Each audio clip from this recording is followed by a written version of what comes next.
ఈ greenfield airport నిమిత్తం ఇక్కడ భోగాపురంలో అనేక మంది రైతులు భూములిచ్చారు. ఇక్కడ అభివృద్ధి జరుగుతుంది. ఈ ప్రాంతం అభివృద్ధి అవుతుంది.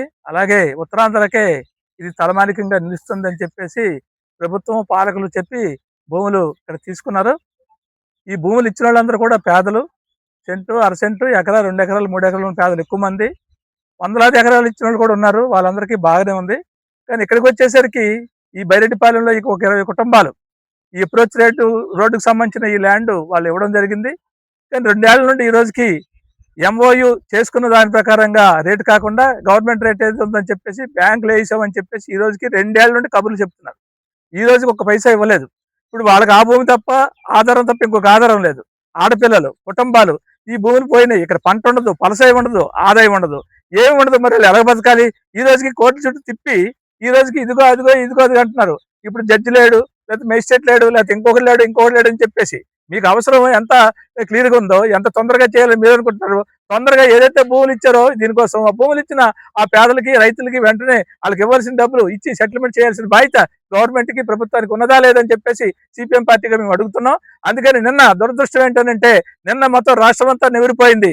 రాష్ట్రం అంతా గమనిస్తుంది. నిన్న పోలీసులు కానీ, అధికారులు కానీ, వాళ్ళ యంత్రాంగం ఎవరైతే కానీ, ఇవాళ మేనేజ్మెంట్ కానివ్వండి, ఈ రోజు మాకు డబ్బులు ఇవ్వకుండా మా భూములు వచ్చి మీరు ఇది రోడ్లు వేయడం కానీ, దీని మీద యంత్రాలు పెట్టడం కానీ సరైనది కాదు, మాకు ఇవ్వకుండా ఎందుకు ఇలా చేస్తున్నారని చెప్పేసి బాధ తట్టుకోలేక వాళ్ళు వచ్చి కూర్చుంటే వాళ్ళకేమో జేసీబీలో పెట్టి మీదకి లేపి మరి చనిపోతే ఎవరిది బాధ్యత? ఆ రకంగా మీదకెత్తి అంత నేరం వాళ్ళు ఏం చేశారు? మీరు బుల్డోజ్ చేస్తారా? జనం మీద బుల్డోజర్లు నడుపుతారా? ఇదా మీ పరిపాలన? ఇదా మీ అధికారం? ఇది కరెక్టేనా? కాబట్టి మీరు తీసుకున్నారు భూమి, అదేమో ఊరకడు వచ్చిన భూమి కాదు. వాళ్ళ కష్టార్జితం, వాళ్ళ పిత్రార్జితం, తాత ముత్తాతలు సంపాదించిన ఆస్తి. ఆ ఆస్తిని వాళ్ళు త్యాగం చేశారు, అభివృద్ధి కోసం త్యాగం చేశారు. అభివృద్ధి కోసం, ప్రజల కోసం ఇస్తే ఆ ప్రజలకు ఈ రకంగా మీరు పోలీసులు పెట్టి, యంత్రాంగాన్ని పెట్టి, అదిరించి బెదిరించి, బుల్డోజర్లు తెచ్చి, బేసీలు పెట్టి ఈ రకం చేయడం చాలా దుర్మార్గం, చాలా అన్యాయం. దీన్ని సిపిఎం పార్టీ తీవ్రంగా ఖండిస్తున్నది. ఆ రోజు ఇక్కడ భూములు ఇచ్చినప్పుడు కూడా ఈ రైతుల పక్షాన సిపిఎం పార్టీ రాత్రి పగలనుకుని నిద్రాహారం లేకుండా ఇక్కడ పోరాడాం.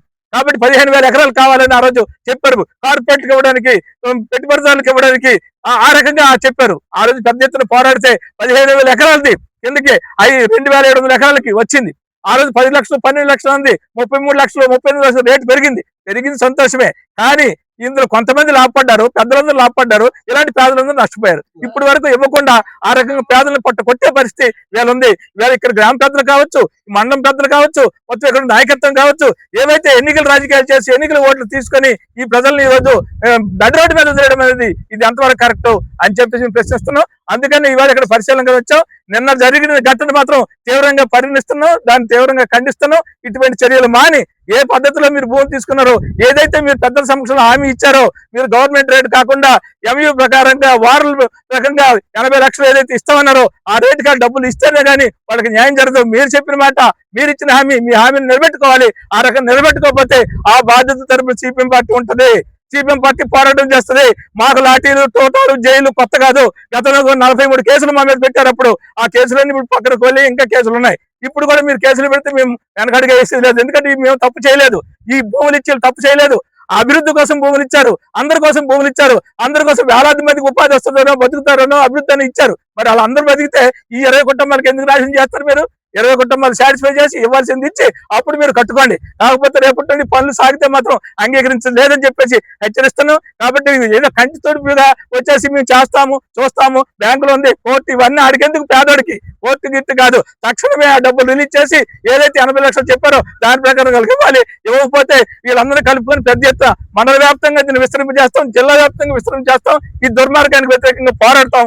ఇప్పటికైనా అధికారులు, యంత్రాంగం స్పందించి ఇక్కడ బయటపడడం, ఈ పేదలకి న్యాయం చేయాలని చెప్పేసి సిపిఎం పార్టీ తరఫున కోరుతున్నాం. చేయకపోతే ఉధృతంగా ఆందోళన చేస్తామని హెచ్చరిస్తాం.